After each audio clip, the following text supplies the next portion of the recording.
Hello, today I will show you step by step how to log in into your Dayforce online account. You can easily manage your business processes such as payroll, timesheets, and leave requests through Dayforce. If you want to see more great videos like this, don't forget to subscribe to our channel and like our video. First, open your internet browser and type www.dayforcehcm.com in the address bar.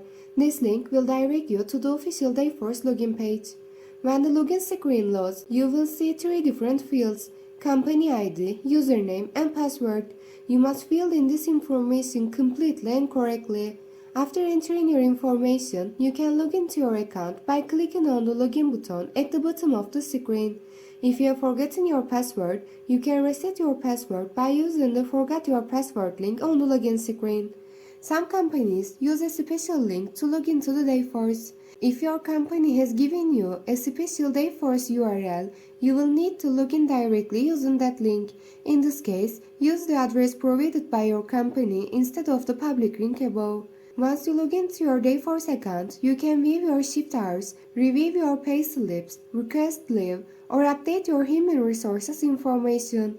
You can also perform these operations on your phone by downloading the Dayforce mobile app. The app is available on both iOS and Android devices, and the mobile user experience is very intuitive.